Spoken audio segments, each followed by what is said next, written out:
All right, what's up, everybody? It's your boy Akeem here to give you a scout report on Corey Davis, the wide receiver coming out of Western Michigan.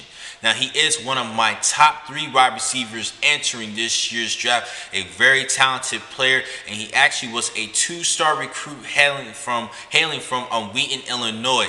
Wasn't very much recruited coming out of high school due to poor academics and a sketchy home life, and only FCS school Illinois State and then FBS school Western Michigan gave him a shot and opportunity. Decided to become a Bronco, and he was a 4-year starter for Western Michigan, and he earned garnered MAC Freshman of the Year honors in his true freshman season, and then actually ended his career in 2016 as the MAC Offensive Player of the Year with 19 touchdown receptions, over 1,500 yards receiving on 97 catches. He had a big year, and he actually was one of the most productive college football players over the course of the past 4 seasons. A great career.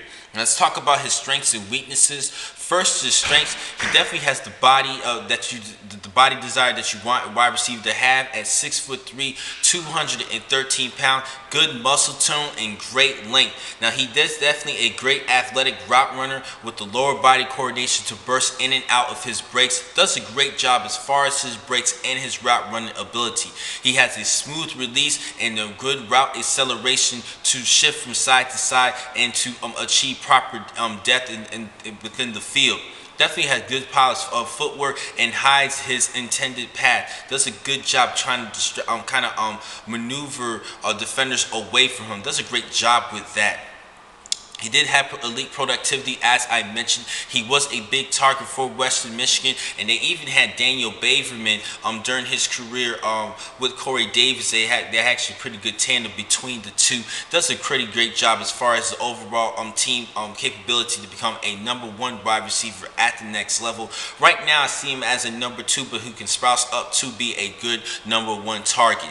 Now, to looking about his weaknesses, though, he sometimes tends to fight the ball at times in which he has double catches and bobbles things a little bit. Needs to do a better job improving and using his hands more effectively to catch the football and even acceleration, reaching it at its highest point. Now, looking at his highest point, needs to do a better job as far as jump ball situations. Needs to be a little bit more consistent with that, particularly in red zone situations. Those are a couple of things that he does need to work on. He does have good lower body quickness to beat the press, but he does has a tendency to not use his hands completely with the first initial contact with the football. So he sometimes tends to bobble it sometimes. Now, he does have a good burst as far as his tempo, but he does lack the suddenness to instantly accelerate to top speed. That is something he does need to work on as well, but he has plenty of time to develop to become a good elite receiver. Now, I told you that he's actually one of my top 3 wide receivers entering this year's draft, and I do see him